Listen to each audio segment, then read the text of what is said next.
Numerical staircase को है design a dog-legged staircase for an office building of stair room 3 into 6 meter dimension. Floor to floor height is 3.5 meter.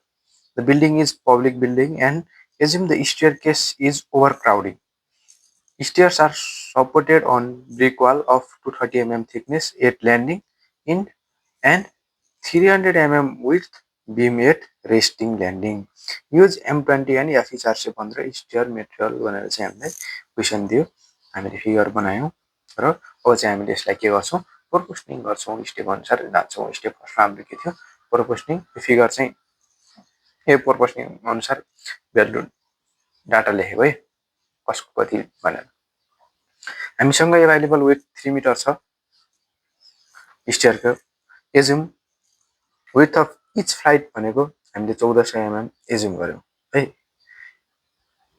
3 metre छ total 3 मा चाहिँ हामीले 1400 mm 14 14 2800 बीचमा एउटा चाहिँ 200 खाट ग्याप हुन्छ नभए हामीले चाहिँ 13 50 13 50 गरेर 300 को ग्याप पनि मिल्छ floor to floor height 3.5 metre एउटा फ्लाइटको हाइट भनेको कति भनेको 1.75 मिटर भनेको assume height of riser for public building 150 number of riser कति आयो 1750 हाइटमा 150 गरेर डिभाइड गर्दा 11.7 भनेको हामीले 12 वटा नम्बर राख्नु पर्यो number of tread in each flight tread भनेको राइजर सधैँ एक कम हुन्छ हामीले चाहिँ 11 वटा ट्रेड राख्छौं एज्युम विथ अफ ट्रेडको विथ 300 mm भनेपछि अब कति हुने रहेछ टोटल लेन्थ गोइङको लेन्थ अफ गोइङ भनेको 11 300 3300 ल्यान्डिङको विथ 1400 छ भनेपछि हाम्रो 6 मिटरमा चाहिँ कति बाँकी रह्यो 1300 mm चाहिँ बाँकी रह्यो यो जनरल कुरा हो है त तर एकदम इम्पोर्टेन्ट कुरा है चाहिन्छ फर्स्ट स्टेप चाहिँ हाम्रो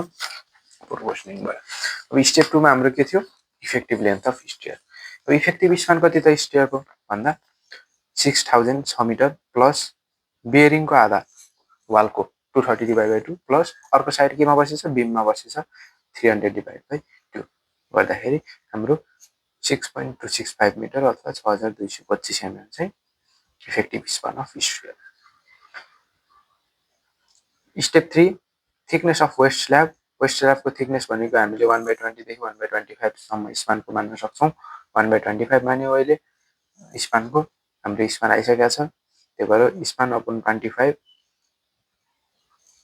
250.6 हामीले चाहिँ 275 mm चाहिँ थिकनेस मान्यौ र कभर चाहिँ यसको effective cover 25 mm total waist स्ल्याबको ओभरअल थिकनेस 300 mm अब लोड क्याल्कुलेसन गर्नु पर्यो हामीले चाहिँ लोड क्याल्कुलेसन गर्दाखेरि दुईटा लोड क्याल्कुलेसन गर्नुपर्छ डेड लोडमा एउटा weight of waist slab per metre width त्यो भनेको gamma D into under root T square plus R square upon T हामीसँग गामाको value 25 kilonewton per metre square अनि डी भनेको 0.3 मिटर टी भनेको 0.15 मिटर त्यो गर्दाखेरि weight of waist slab calculate गरौँ W2 अब W1 भनेको 12.5 आर त्यो भनेको वेट अफ स्टेप्स गरेर हाम्रो टोटल डेड लोड आयो 10.26 kilonewton per metre live load हामीले कति मान्यौ ओभर क्राउडेड भनेछ 5 किलोन्युटन पर मिटर स्क्वायर मान्यौ र live load per metre with भनेको 5 किलोन्युटन पर मिटर भयो टोटल लोड स्टेयरमा 15.26 र त्यसलाई फ्याक्टर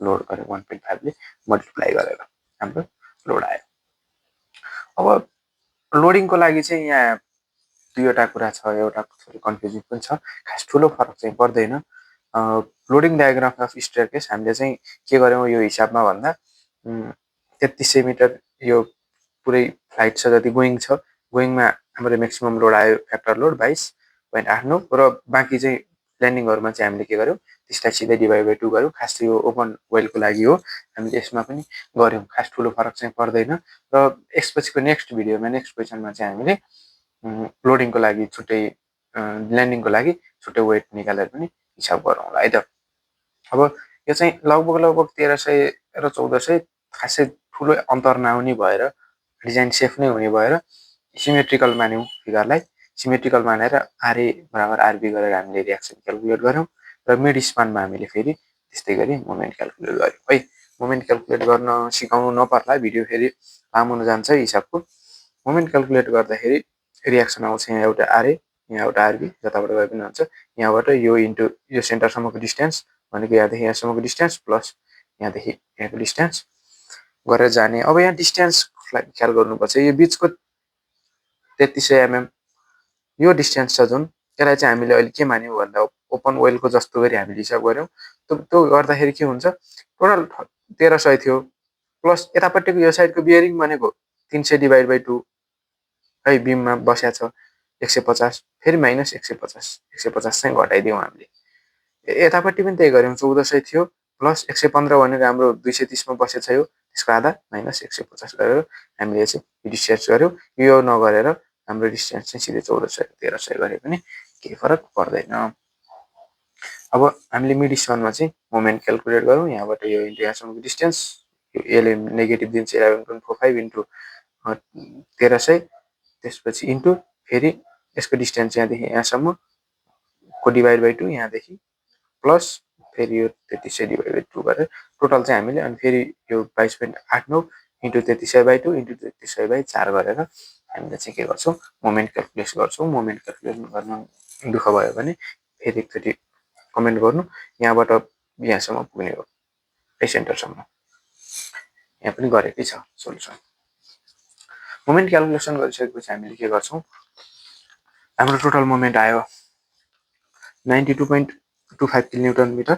अब हामीले लिमिटिङ मोमेन्टबाट डेप्थ चेक गर्छौँ हामीले यहाँ मोमेन्टै निकालेर मोमेन्ट क्याल्कुलेट गरे पनि हुन्छ डेप्थ फिक्स गरेर होइन हामीले डेप्थ क्याल्कुलेट गर्छौँ भने डेप्थ क्याल्कुलेट गर्दा पनि भयो यहाँ लिमिटिङमा हामीले चाहिँ क्याल्कुलेटेड मोमेन्ट राख्यौँ र डेप्थ निकाल्यो 182.8 यो चाहिँ हाम्रो हुनैपर्ने डेप्थ हो क्याल्कुलेटेड डेप्थ हामीले प्रोभाइडेड गरेको depth 275 mm provided depth greater आयो ओके। अब हामीले सिमिलरली स्ल्याबको जस्तो गरी हिसाब गर्छौँ स्टेप 6 मा area of reinforcement main reinforcement जसमा चाहिँ हामीले मोमेन्ट बराबर 0.87 FIASTD 1 माइनस FIAST पनि FCKBD यो चाहिँ पेज नम्बर 96 NXG को फर्मुला हो। यहाँबाट चाहिँ हामीले एरिया अफ स्टिल क्याल्कुलेट गर्छौँ है बी भनेको 1000 राखेर 1 मिटर राखेर पर मिटर विड्थ गरेको थियौँ हामीले यो चाहिँ ख्याल गर्नु पर्यो यो स्ल्याबको तरिका हो। 16 mm बार युज गर्दाखेरि के हुन्छ 16 mm बारको एरिया भनेको एउटा बारको 200 mm स्क्वायर स्पेसिङ गर्दाखेरि के हुन्छ स्पेसिङ चाहिँ बी इन्टु FI/AST यहाँबाट चाहिँ हाम्रो स्पेसिङ आयो 199.8 हामीले 175 मान्यौँ र 16 mm phi 75 mm centre to centre चाहिँ हामीले प्रोभाइड गर्यौँ मेन रेन्फोर्समेन्ट। AST मिनिमम कति हो 12% हो ओके छ है। अब AST प्रोभाइडेड निकाल्नु पर्यो भने यही फर्मुलामा यहाँ AST राखेर यहाँ स्पेसिङ राख्यो भने हाम्रो 175 mm को लागि कति प्रोभाइडेड हुन्छ भन्ने कुरा पनि क्याल्कुलेट गर्न सकिन्छ। अब डिस्ट्रिब्युसन स्टिल कति त स्टेयरकेसको लागि भन्दा 12% स्ल्याबको लागि जस्तै है 12% अफ टोटल एरिया हामीले चाहिँ 12% अफ ओभरअल डेप्थ 300 mm थियो 12% चाहिँ हामीले डिस्ट्रिब्युसन स्टिल राख्यौँ फाइ चाहिँ 10 mm मान्यौँ फाइ डिस्ट्रिब्युसनको रिबारको डायमिटर सधैँ मेन रिबारको मेन रेन्फोर्समेन्टको डायमिटर भन्दा सानो हुनुपर्छ यो कुरा चाहिँ ध्यान दिनुपर्छ। हामीले 16 mm को डायमिटर मेनमा राखेछौँ भने डिस्ट्रिब्युसनमा चाहिँ हामीले 20 को डायमिटर 24 को राख्न पाइँदैन है त्यो कुरा चाहिँ ध्यान दिनु पर्यो। हामीले यसको स्पेसिङ कति आयो 218 है यहाँ जति एरिया आउँछ त्यो एरियाले डिभाइड गर्ने कसलाई बी इन्टु FI भनेको 10 mm फाइको फाइ इन्टु 10 को स्क्वायर डिभाइडेड 4 गरेर यो 78.5 mm स्क्वायर आएको हो।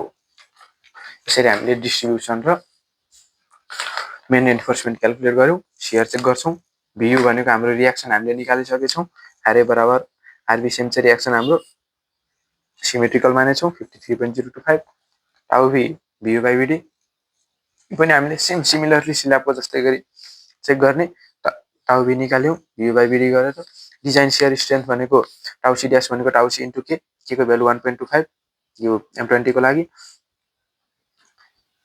PT भनेको 100 AST/BD पर्सेन्टेज स्टिल। अब टेबल 19 बाट चाहिँ हामीले के गर्नु पर्यो टाउ C को भ्यालु निकाल्नु पर्यो अनि टाउ C ड्यास चाहिँ के इन्टु टाउ C हो है। टेबल 19 म देखाइदिन्छु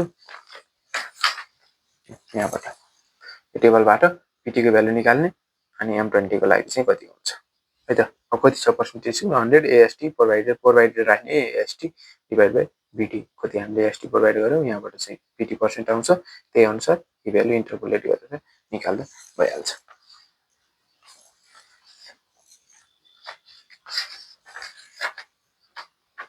त्यति गरेपछि भइसक्छ। फर्मुला यही छ है सियर स्ट्रेसको।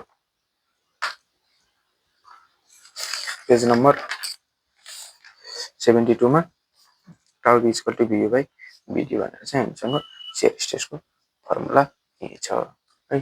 र के को भ्यालु पनि यहाँ छ। हामीले 175 mm हाम्रो डेप्थ थियो, त्यही भएर चाहिँ हामीले के गर्यौँ 1.25 चाहिँ राख्यौँ। के को भ्यालु चाहिँ यहाँबाट हामीले लेख्न सक्छौँ। कोडमा चाहिँ के हेर्नु राम्रो होइन।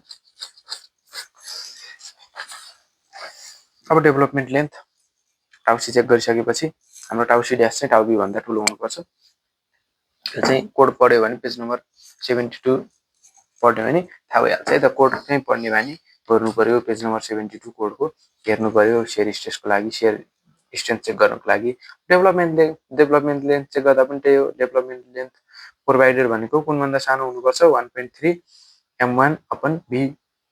अब M1 चाहिँ हामीले यति बेला चाहिँ मोमेन्ट कतिको निकाल्छौँ भन्दा हाफ एरियाको, जति एरिया हामीले प्रोभाइड गरेका छौँ त्यसको आधा AST बाई 2। 50% एरियाले चाहिँ कति दिन्छ भन्ने कुरा हेर्ने, 50% एरियाको मोमेन्ट निकाल्ने। त्यसपछि 1.3 M1 अपन VU हामीसँग छँदैछ निकाल्ने। प्रोभाइडेड डेभलपमेन्ट लेन्थ भनेको के हो 0.87 F/5 अपन 4 टाउ बिडी। यो पनि हामीले कोडमा भेटाउन सक्छौँ फर्मुला।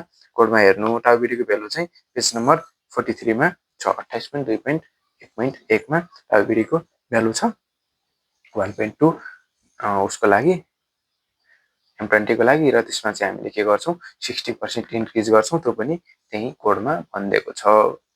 यति भइसकेपछि अब हाम्रो के हुन्छ स्टेयरकेसको डिटेलिङ एन्ड ड्रइङ। अब स्टेयरकेसको डिटेलिङ कसरी गर्ने त्यो इम्पोर्टेन्ट कुरा हो। सबै हिसाब गरेर डिटेलिङ गरेन भने 0 मार्क्स आउँदैन है। आउनुपर्ने जति आउँदैन। मेन मार्क्स डिटेलिङको हुन्छ। यहाँसम्म गरेर डिटेलिङ गर्ने। एक साइडमा वालमा बसेछ, अर्को साइडमा बिम माथि बसेछ। यो बिमको नर्मल बिम भयो। अब स्टेयरकेस कसरी जान्छ।